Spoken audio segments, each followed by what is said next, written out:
In early 2018, researchers in Rome unveiled a 3D carbon copy of what Jesus looked like, based on measurements of the Shroud of Turin. The Shroud of Turin is a 14-foot linen cloth that is believed to have wrapped the body of Jesus Christ after his crucifixion. The statue is a three-dimensional representation in actual size of the man of the shroud, created following the precise measurements taken from the cloth. Giulio Fanti, a professor of mechanical and thermal measurements and a scholar of the Shroud of Turin, used his own measurements of the impression on the shroud to create the carbon copy. Professor Fanti has studied the shroud for the last 20 years and led the research team that created the 3D model of Jesus. Based off the model, they are able to tell he was nearly 5 feet 11 inches tall, whereas the average height at the time was around 5 feet 5 inches tall. Researchers believe that they finally have the precise image of what Jesus looked like. And based on the marks on the Shroud of Turin, Jesus received a total of at least 600 blows. The sculpture of his tortured body reflects these wounds. Professor Fanti said, "I counted 370 wounds without taking into account the wounds on his sides, which the shroud does not show because it only enveloped the back and the front of the body. We can therefore hypothesize a total of at least 600 blows." Professor Fanti goes on to say, "We have studied for years the image left by the body on the sheet, using the most sophisticated 3D technologies, and the statue is the final result." The University of Padua and Padua Hospital worked in collaboration with sculptor Sergio Rodella to create the life-size image. Now, I read about 20 different articles on this topic, hoping to read about how they made the actual 3D copy itself. What technique or machine did they use? Did they sculpt it by hand, or did they use some kind of 3D printer? But not one article or video covers that information. However, I found another video from July 2017 of a 3D statue made out of bronze, and the statue itself is, from what I can tell from the video, identical to the 3D carbon copy statue, as his pose and marks on the body look the same. They explain the process in making the statue in the About section on that video, and this is what they said. The shroud is encoded with 3D information that is found from the spaces between the highest and lowest points of the body and its distance from the cloth. Recently, a VP8 analyzer that gives topographical information about the Moon and Mars terrain was used on the cloth. A 3D holographic image was formed of the face and body. An artist then used the exact dimensions of the 3D shroud image to create a bronze replica of the physical form of Jesus Christ. We have real blood, proven scientifically. We have an image that's neither painted, nor photographed, nor scorched, nor rubbed, or in any way made by the hand of a man. The image on the shroud is definitely not manufactured, meaning made intentionally to fool us.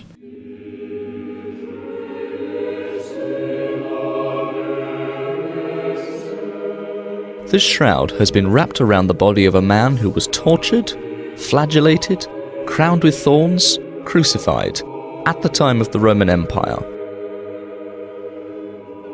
All of which corresponds to what the Gospels tell us concerning Jesus.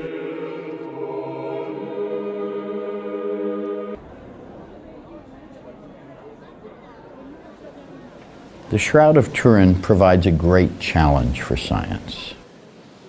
It's a challenge because it's a piece of cloth that contains an image with physical properties unlike any other image I have ever seen, or anyone has ever seen.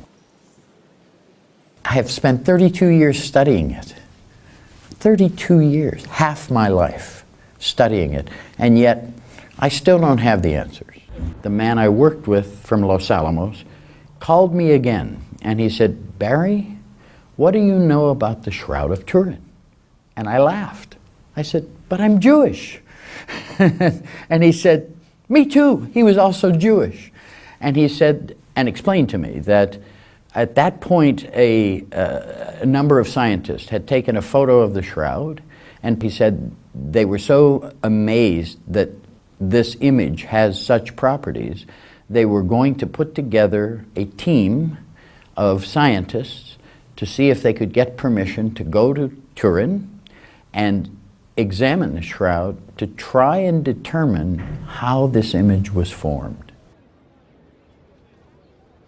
About 2 months into the project, I remember saying to one of the other team members, what is a Jewish boy like me doing on this? And he laughed and he said, you forgot that the man on the shroud is Jewish? And I said, no, I know this, I know.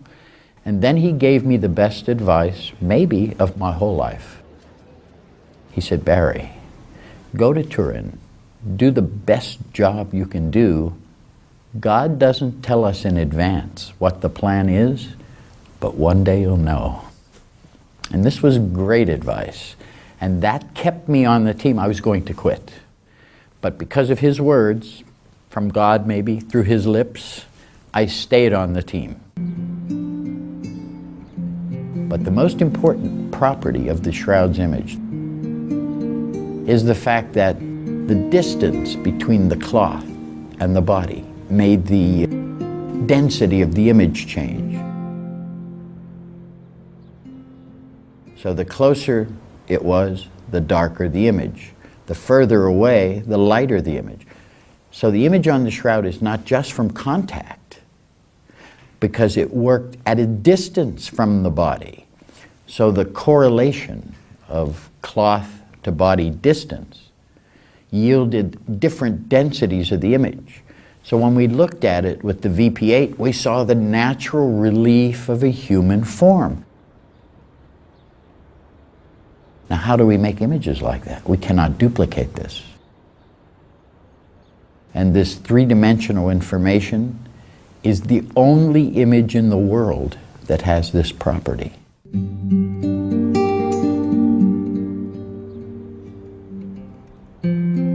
This image imprinted on the shroud was revealed in even more detailed relief in 2005, when it was transformed into a three-dimensional image.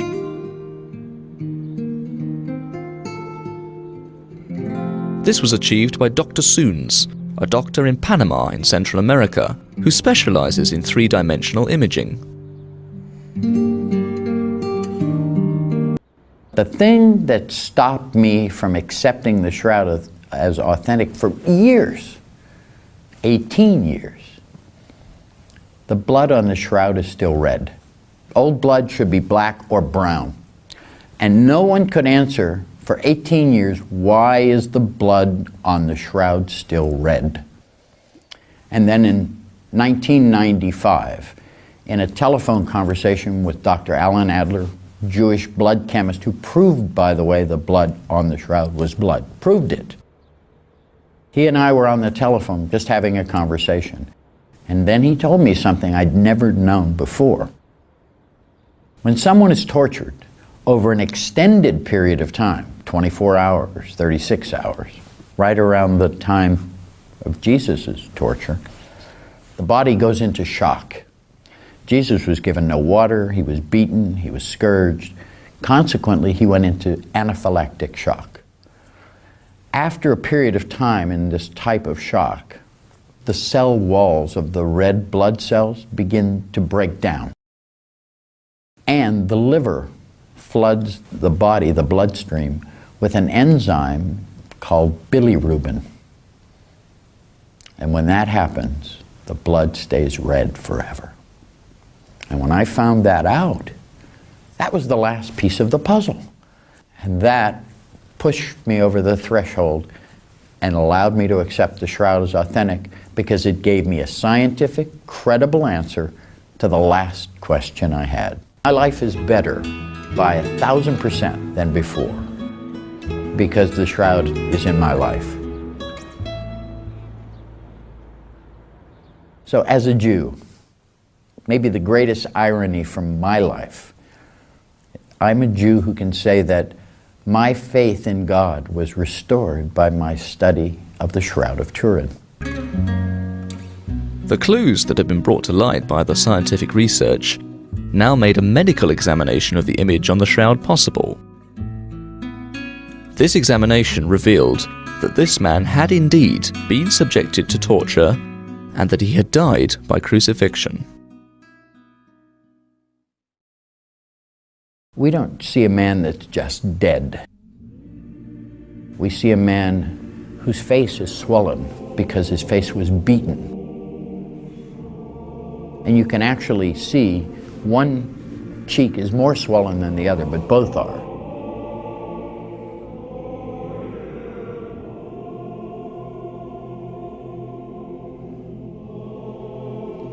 There are scourge marks from a Roman flagrum, which was a whip with 3 leather thongs, and at the end of each was a lead weight that's shaped like a dumbbell the weightlifters use. And his body is covered with these scourge marks, over 120.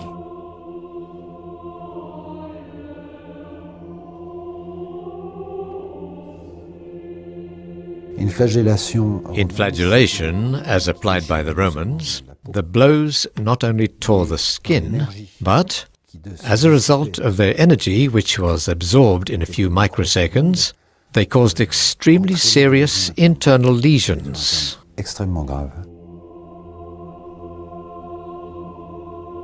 C'est une torture abominable. It is truly a horrible torture. C'est un homme qui a la This was a man who, at the end of the scourging, was going to die. His kidneys had ceased to function. He was losing liters of blood. He was completely dehydrated. The man on the cross had no more than a few hours left. quelques heures.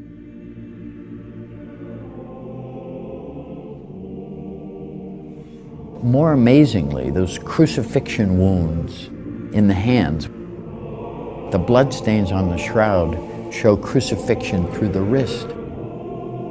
Because the Romans knew if they crucified in the palm, you could tear it loose. But if they nail you here, and the nail comes here, you can never pull this loose.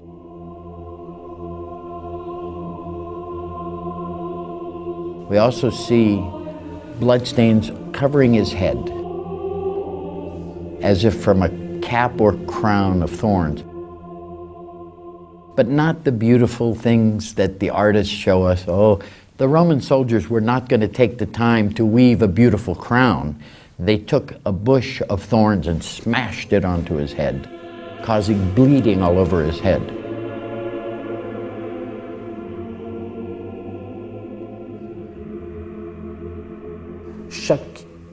Every thorn that touched his flesh would have been like an electric shock for a few seconds or even several minutes. We can hardly imagine this when we read in the Gospels, they crucified him.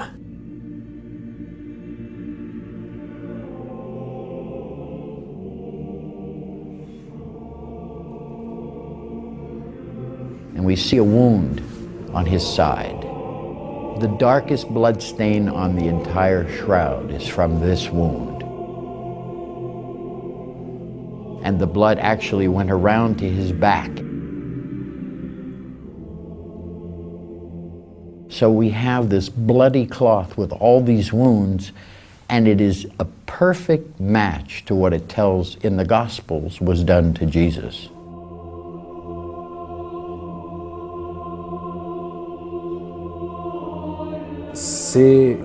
This is Jesus. This is his testimony. Here is what I have done for you. Here is what the Gospels say. Here is what I am saying. I confirm them. Here is what I have done.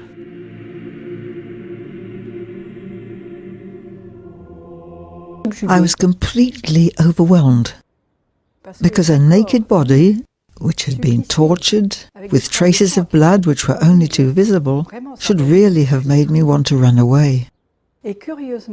But funnily enough, this was not what I saw. I saw a body, more than just a body, a person who seemed infinitely reassuring, filled with peace. And this wave of peace reached out to me too. And I received a very deep and indelible certainty, as though he was right in front of me and he'd said to me, "Don't worry, suffering does not have the last word. Death will not swallow you up. I've been there before you."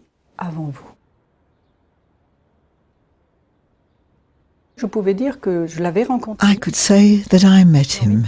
I could say, like Froissart, he exists, I've met him, this Jesus of 2,000 years ago. I can say that I've seen him face to face. And this wave of peace, I have to say that it's...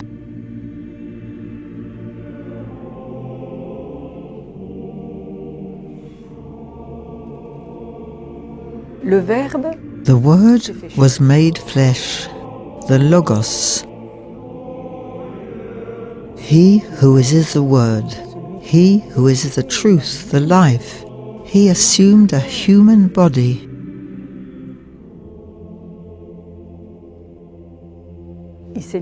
He has placed himself within our reach so that we can reclaim our dignity.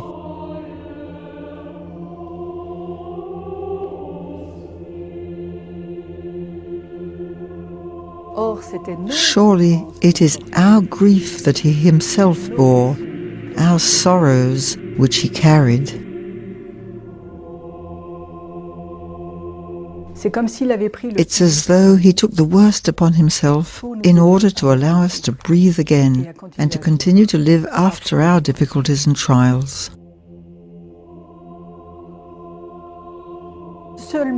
He alone is able to transform our suffering.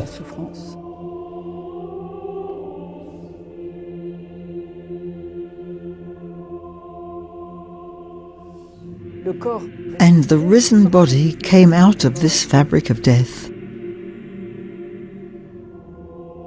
And in the same way, he invites us to this same resurgence, this resurrection, and he shows us that we don't have to remain in the depths, but that his presence alone is itself a reassurance and can overcome anything.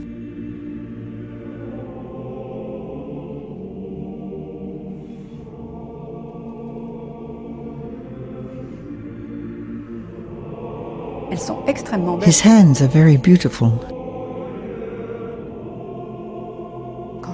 When I think that these are the hands which multiplied the loaves, which blessed the children and touched the blind,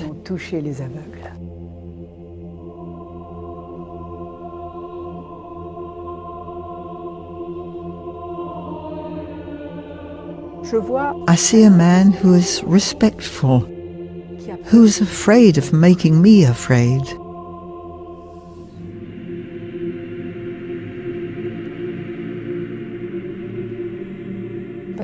Because God is a little shy. He's shy because he's a beggar for our love.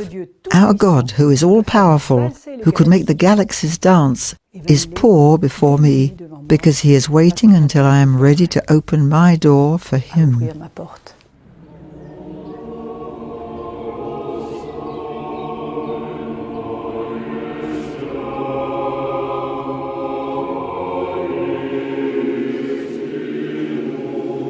This information, or the fact that the shroud's image is a photographic negative, was discovered in 1898 and marked the beginning of a long series of photographic and data processing research. Therefore, the negative was the first step towards discovering another important characteristic, that of its tridimensionality. This means that the variations in luminosity that we can see on the shroud's image represent the characteristics of the tridimensionality of a face. This concept of tridimensionality had already been aired many years ago in 1902 by Paul Vignon, who was one of the most important and famous experts on the shroud. However, it was necessary to wait until 1977 to see that when some processing typical of NASA was applied to the shroud's image, the first three-dimensional images of the face and body appeared.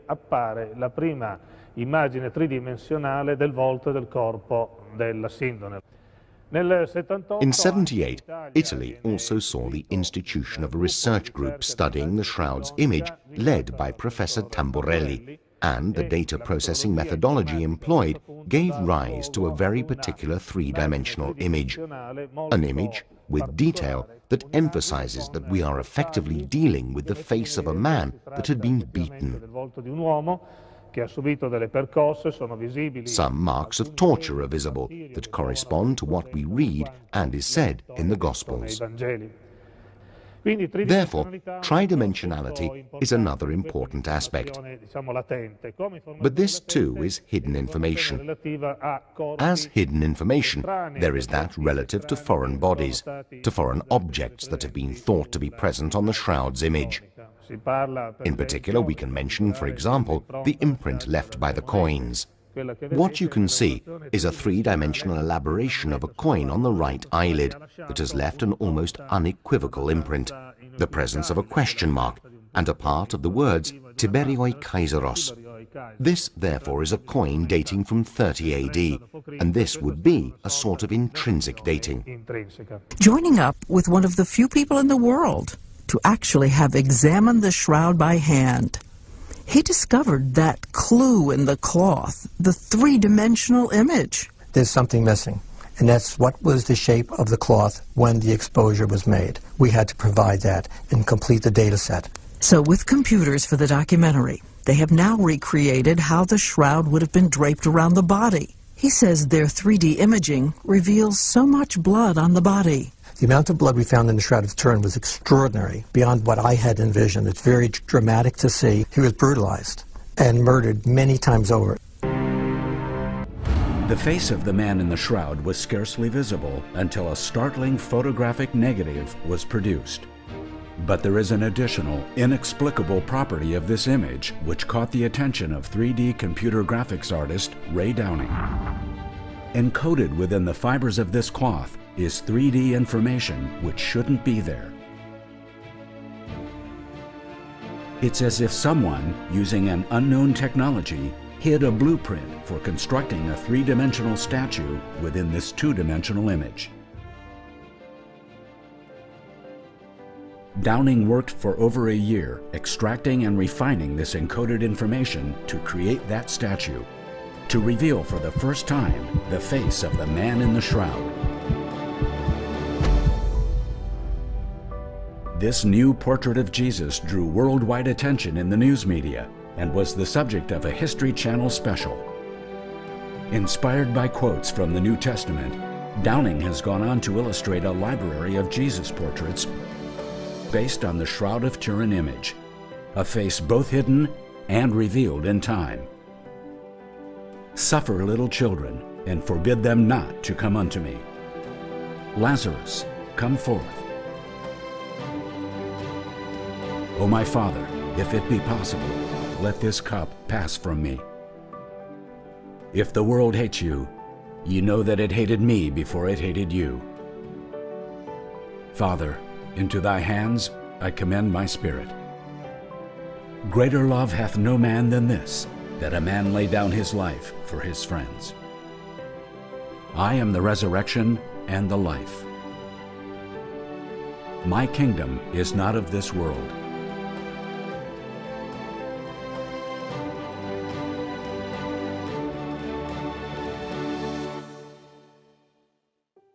Somewhere there emerged three-dimensional information.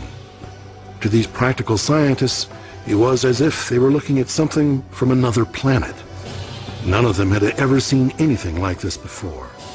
The VP-8 was the catalyst that caused the formation of the STIRP team. They said, we should see if we can figure out how this image was formed. Peter Schumacher was a field engineer for the team that created the VP-8, which was originally designed to analyze images from medical resources and satellites. Nobody in our company had ever even heard of the Shroud of Turin, let alone seen pictures or wanted to look at image analysis of the Shroud of Turin. What the VP-8 analyzer does is plot the light and dark areas of an image onto a 3D grid. The nose has a prominence, the cheeks roll off, the hair has a shape to it and is rounded, The whole image has dimension to it. The shroud is a very unique image, the only one of its kind in the whole world. Nothing else like it.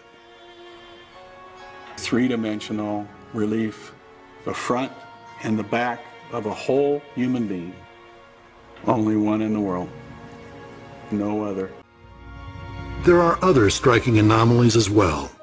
For example, it has long been known that in addition to the explicit detail of the body image, there are also other images that were somehow transmitted onto the fabric, specifically the image of flowers. I first noticed the image of flowers on the shroud in 1985. And when I found what they looked like, then I began looking more closely and found that there were large numbers of these.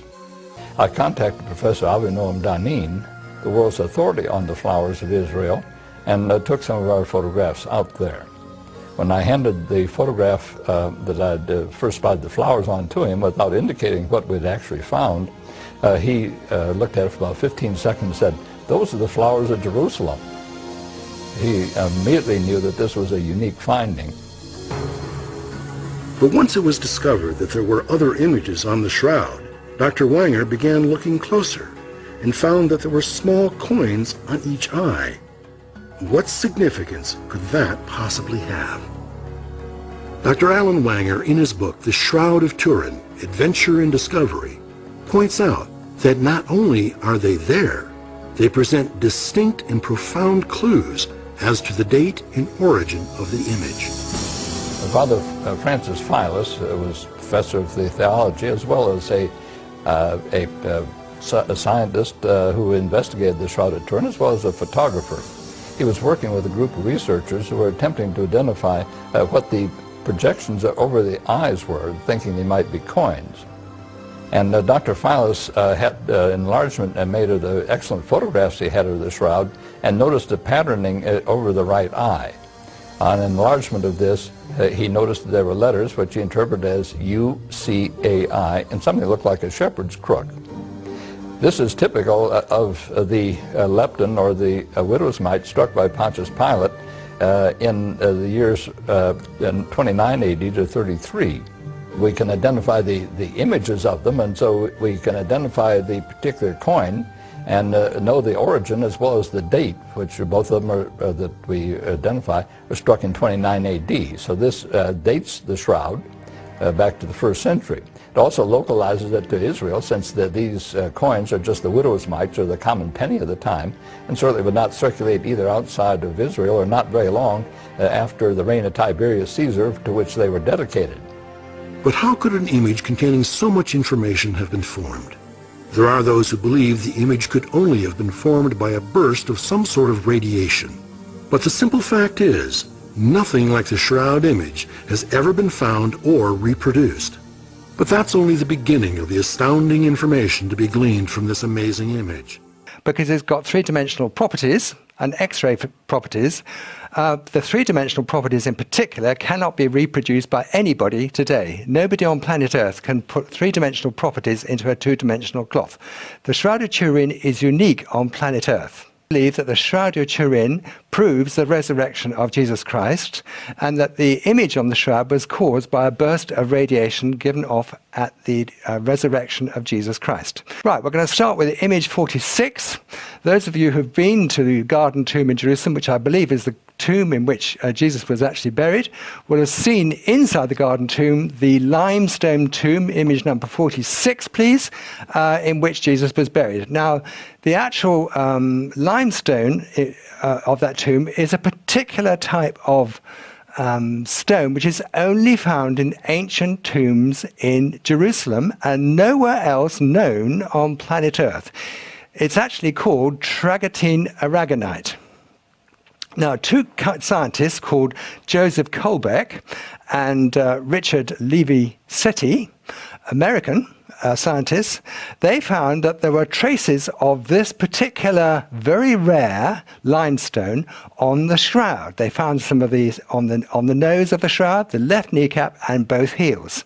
And they say that the Shroud of Turin was definitely in Jerusalem because they don't know anywhere else on planet Earth where travertine aragonite is found. What you're looking at now is actually Dr. Max Fry, who's a pollen specialist, a member of the STIRP team, Dr. Max Fry, and he's actually a botanist, and he found lots and lots of pollen and spores on the shroud. And he found that it had lots and lots of different spores and pollen of plants found only in Jerusalem. And that's Dr.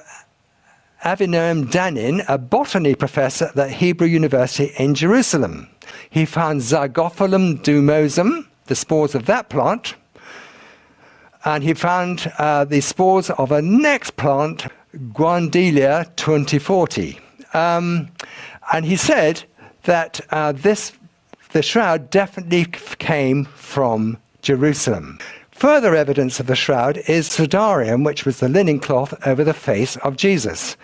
Now that shroud, the Sudarium of Oviedo over the face of Jesus, is actually in a wooden or oak chest in Oviedo in Spain.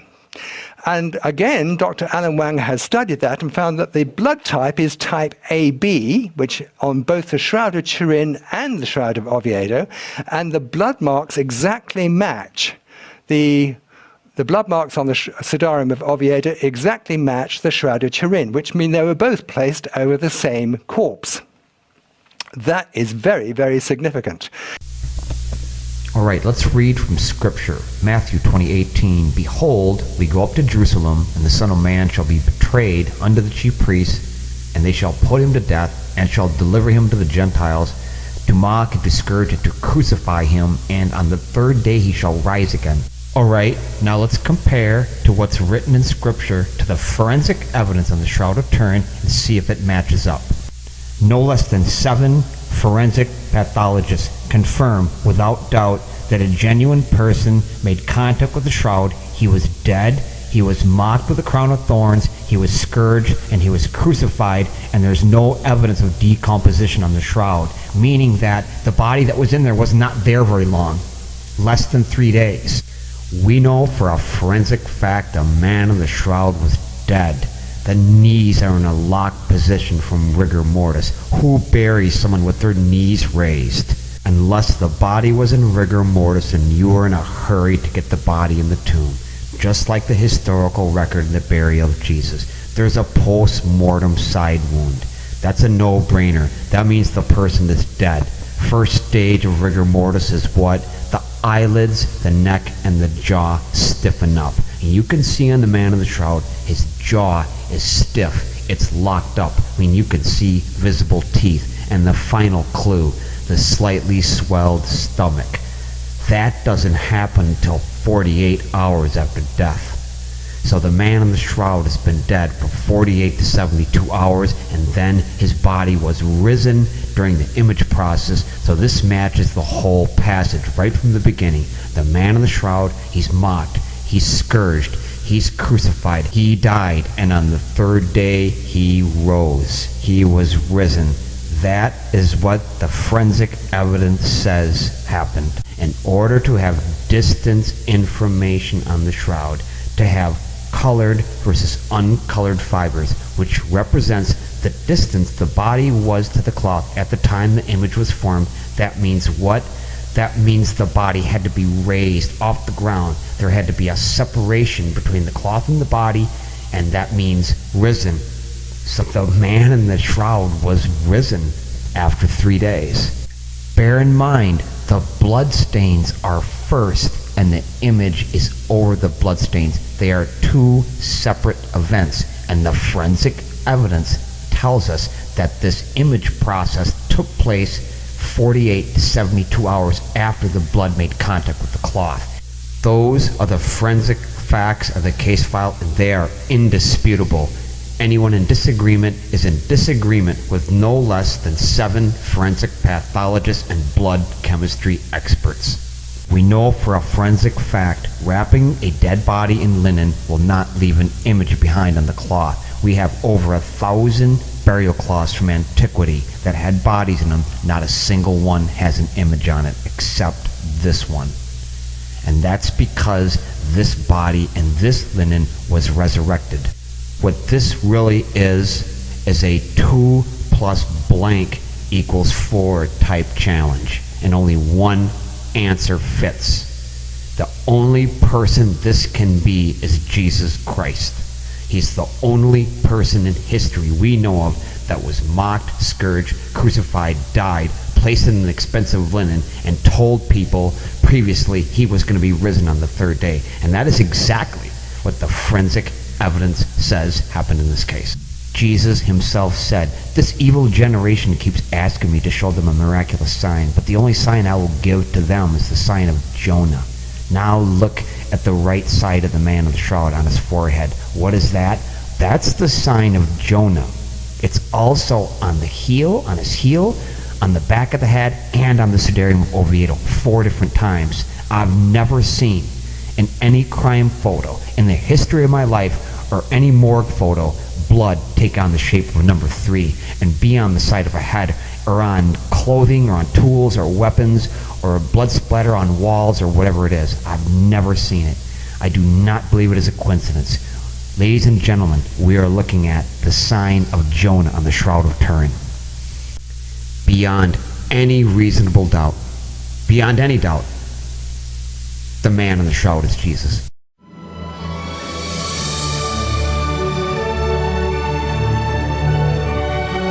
The shroud has properties of a photonegative, an X-ray photo, and a hologram, both a transmission hologram and a reflection hologram, but yet is neither. It is not a hologram, it is not an X-ray photo, it is not a photonegative, it is a combination of those 3 things. So the shroud image is what? A photographic X-ray holographic image. That said, how many other dead bodies have left a photographic X-ray holographic image behind on a burial cloth or linen as a result of making contact with it? None. So this argument, well, that could have been any person in that cloth. The Romans scourged and crucified a lot of people. That argument doesn't fly at all. We could take 1 million different dead bodies right now, all scourged, crucified in the exact manner of the man in the shroud. Pour myrrh and aloes over the bodies. Wrap them in every kind of fabric ever known to mankind, and we will never get an image like we see on the Shroud of Turin. So we have established a very important forensic fact. What is that fact? Putting a dead body, wrapping it in linen, will not leave an image like the shroud behind. The only image that you would have would be the bloodstains as a result of body-to-cloth contact. There's not going to be a thin, superficial image over those bloodstains, to say the least. There is only one thing that we know of on this earth that matches all these 4 unique characteristics. What is that? UVB rays in the UV spectrum at a very specific speed matches all of these characteristics, and that is not a coincidence. UV light in the UVB range will cause rapid aging in skin, dehydration, oxidation, meaning a chemical reaction takes place and causes your skin to turn a sepia color, a tan, and it only affects the superficial layers of your skin. Note there is a difference between sunlight and laser light. The UV light source making contact with the shroud is traveling at the same speed as UV light from the sun, but it is a different type of light. It is light of a single wavelength, which is a fancy way of saying laser light, versus sunlight, which is light photons spread out in all directions. And in fact, it would color all the fibers. It wouldn't leave some fibers colored and others uncolored. So light from the sun is not responsible for the shroud image. Immediately eliminate sunlight and camera obscura as being capable of producing an image like the shroud. There are 200 fibrils in 1 fiber of linen. Only 1 of them has been colored, leaving the other 199 completely untouched. And that is because those linen fibers were exposed to UV light, laser-like light of a single wavelength, made contact with the fiber. It also caused it to become dehydrated, and a chemical reaction took place, causing it to turn a sepia color. And because it's UV light of a very specific speed in the UVB range, it only affected the superficial layers of the fabric. I just described how the Shroud of Turin linen fibrils were colored. Congratulations, you just learned in part, notice I said in part, how the image on the shroud was formed. Alright, let's go a little bit deeper. Is there anything in the human body that emits laser-like light in the UV range? And the answer is yes, there is. Human DNA emits photons of light in each second that passes. It's laser-like light, and it is also what? It is in the UV range. In each second that passes, we emit approximately 100,000 up to 1 million photons of light in every second that passes. We just quoted you a scientific fact that has been observed. That is not wild theory, that is not speculation. So we know it's possible that DNA can emit light. We believe the process is amplified. Now imagine that process amplified as if you brought a multi-wave oscillator up to your body. A multi-wave oscillator emits moving electrical signals. It will cause your living cells to increase in AC voltage. And whatever that machine is set at, let's say it's 2 billion cycles per second, your cells will also oscillate at 2 billion cycles per second. It will match whatever the machine is set at. In a comparison analogy, if you had a tuning fork that was dead and you brought another tuning fork up to that one that was vibrating at, say, 2 billion cycles per second, the other tuning fork that was dead will come back to life again / begin vibrating at the same speed the other tuning fork is vibrating at. So it will match its speed. So what we have going on in the shroud image is what? The field action of resonance. The field action of resonance is not unlike bringing life to something that was dead. Something that was unmoving now becomes moving. Something not oscillating now is oscillating. In the same way, a moving electrical signal was brought up close to the body of Jesus and caused his unmoving cells to start moving / oscillating. This caused light to emit from the DNA, which made contact with the shroud fabric. So a moving electrical signal, a source of light radiation, oscillating in the UVB range, came right up close to the body of Jesus and caused his DNA to oscillate at the same frequency. And this particular frequency causes the DNA to emit light. And that light made contact with the Shroud of Turin. And where the cloth was close to the body, more fibers were colored. And as there was greater separation, less of the linen fibers were colored in a manner which represented the exact distance the body was to the cloth, and typically see as light as being dark. So the image has all the properties of a photo negative, also has properties of an X-ray photo, also has properties of a hologram, both a transmission hologram and a reflection hologram, yet is neither. So again, what is the shroud? It's a photographic X-ray holographic image. Beyond any reasonable doubt, beyond any doubt, a higher power intelligence / God is involved in the image process. This creator really went all out doing this image, photographic X-ray holographic image. He loved this man. He loved this man deeply. He loved this man deeply. He loved this man deeply.